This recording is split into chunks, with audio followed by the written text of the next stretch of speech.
হে জগতবাসী, আজকে যে আলোচনাটা নিয়ে আসলাম সেই আলোচনাটি যদি একটু খেয়াল করে আপনারা শোনেন, অবশ্যই পারিবারিক জীবনে, ব্যবসা জীবনে এবং সমাজে চলা অবস্থায় কিংবা আপনি কালকে কোথায় যাবেন, কি করবেন, এই সমস্ত জিনিসগুলো মানুষ যখন মনে মনে ভাবে তখন কিন্তু স্বপ্নে অনেক কিছু চিন্তাগত স্বপ্ন থেকে এসে যায়।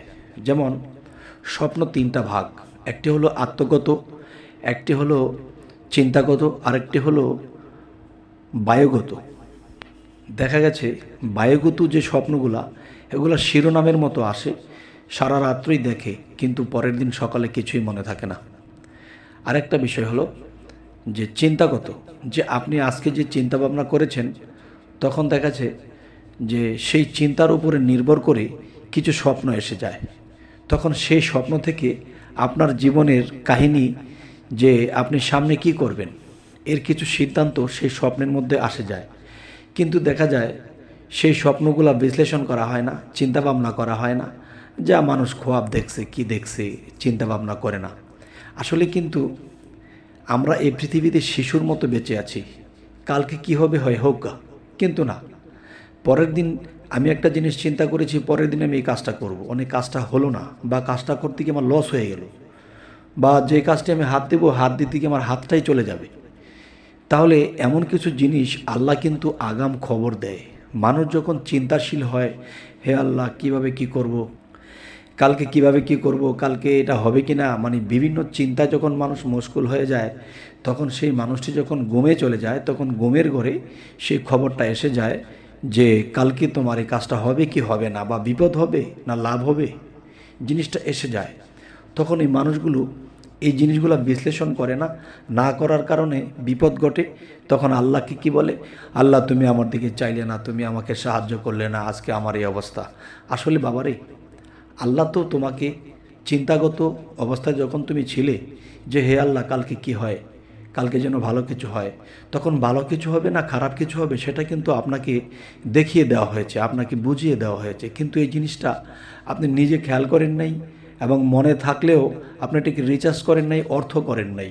এবং এরকম পৃথিবীতে যে স্বপ্নের ব্যাখ্যা দিতে পারে তার কাছে গিয়ে আপনি এটা শিখেনও নেই। তখন কি হলো যে আপনি বিপদে আপদে পড়ে গেছেন, তখন আল্লাহকে দোষারোপ করতেছেন, আল্লাহ এত ডাকলাম তোমাকে, তুমি সাহায্য করলা না। কিন্তু আল্লাহ আপনাকে সাহায্য করেছে। এজন্য বলা হয় যে চিন্তাগত স্বপ্নের থেকেও কিছু বের করে নিতে হয় যে আমার কাজটা কালকে হবে কি হবে না। আরেকটি বিষয় হলো আত্মগত স্বপ্ন। আত্মগত স্বপ্ন কি, যে স্বপ্নগুলো আসে সমস্ত চিন্তার বাহির থেকে আসবে। আপনার কোনো চিন্তা ভাবনা ছিল না, এটা কোনো দেখা গেছে যে আপনি এমন একটা স্বপ্ন দেখেছেন যে আপনার বাস্তব জীবনের সাথে কোনো মিল নেই। আপনি দেখতেছেন আপনি প্রধানমন্ত্রী হয়ে গেছেন, আসলে এটা বাস্তব জীবনের সাথে মিল নেই। আপনি দেখতেছেন একদিন প্রধানমন্ত্রীর সাথে কথা বলতেছেন, এটাও কিন্তু বাস্তব জীবনের সাথে মিল নেই। আপনি কোনোদিনও প্রধানমন্ত্রীর সামনে যাইতে পারেন নাই, কিন্তু সামনে আপনি যাইতে পারবেন এমন কোনো আশা ভরসাও নেই। কিন্তু দেখা যায় আপনি কি দেখলেন, আপনি দেখলেন যে আপনি প্রধানমন্ত্রীর সাথে কথা বলতেছেন, তার সাথে ভালো সম্পর্ক হয়ে গেছে। এই হলো একটা বিষয়। তাহলে এখন কথা হলো, আমরা আল্লাহকে দোষারোপ করতে কখনোই পারবো না, কেননা আল্লাহ আমাদেরকে সতর্ক দিচ্ছে, কিন্তু এই সতর্ক আমরা নিচ্ছি না। তো এই সতর্ক না নেওয়ার কারণে আমরা পদে পদে বিপদগ্রস্ত হই, লস হয়ে যায়, এবং দেখা যায় যে জিনিসটা গোছানো থাকবে সেটা অগোছানো হয়ে যায়।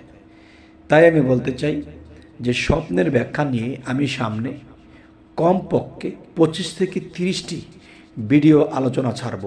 আপনারা সিরিয়াল বাই সিরিয়াল দেখবেন। তাহলে এই 25টি স্বপ্নের ব্যাখ্যা যদি আপনারা এখান থেকে নিতে পারেন, তখন কি হবে যে আপনি কালকে কি হবে, কালকে এই কাজটা কি হবে কি না, তো কালকে হবে কি না আজকে আমি কী করে জানবো। তো কালকে আমি এক জায়গায় 5 লক্ষ টাকা জমা দেব, এখন এই 5 লক্ষ টাকা জমা দেব যে উদ্দেশ্যে দিব, এই উদ্দেশ্য কি আমার সফল হবে কি না, এবং দেখা গেছে যে এই টাকাটা দিতে গিয়ে সন্ত্রাসে ধরবে কিনা, কিংবা টাকাটা আমি মার খাবো কিনা, বা যে উদ্দেশ্যে দেবো সে উদ্দেশ্য কি আমার সফল হবে কিনা। এই জিনিসগুলো যেন মানুষে বুঝে বুঝে করতে পারে, এই জন্য সামনে আমি কমপক্ষে 25 থেকে 30টা ভিডিও আপনাদেরকে দেব। তবে আপনারা আমাদের এই চ্যানেলটিকে সাবস্ক্রাইব করে নিন, যাতে পরবর্তীতে আমরা ভিডিও ছাড়া মাত্র আপনার কাছে পৌঁছে যায়। তবে 25 থেকে 30টা ভিডিও যখন আপনারা লক্ষ্য করবেন এবং শুনবেন, আপনাদের আইডিয়া হয়ে যাবে যে হ্যাঁ, কালকে সকালে উঠে আমি এটা করব কি না। তো যখন আপনি বুঝবেন যে হ্যাঁ, আমি যা দেখেছি স্বপ্নে, যা এসেছে, এতে টাকাটা দেওয়া যায়, কিংবা আমি ব্যবসায় যোগ দিতে পারি, বা আমি এক জায়গায় যেতে পারি, আমি লস হবে না, এই জিনিসটা আপনি বুঝে নিতে পারবেন। তো আমি পর্ব হিসেবে আমি একের পর এক ভিডিও দিয়ে যাব, আপনারা অবশ্যই এই সিরিয়ালগুলো দেখে নেবেন। তবে হে জগতবাসী, যে একটা বিষয় হলো কি, যে মানুষদেরকে কথায় কিছু কিছু জিনিস বলা যায়, দেওয়া যায়, আর কিছু কিছু জিনিস আছে প্র্যাকটিক্যাল। যেমন কেউ মুর্শিদের কাছে গেছে, প্র্যাকটিক্যালি নিজেকে চিনেছে, নিজের ভিতর থেকে আত্মগতভাবে স্বপ্নটা এসেছে এবং এই স্বপ্নটা, এই জিনিসটা বুঝিয়ে দেওয়া হয়েছে। কিন্তু দেখা যায় মানুষ, একটা হলো থিওরিক্যাল, শুধু শুনে শুনে বুঝেছে, আর একটা হয়েছে প্র্যাকটিক্যাল। তো গুরু মুর্শিদ ধরার পরে দেখা যায় প্র্যাকটিক্যাল স্বপ্নের ব্যাখ্যা।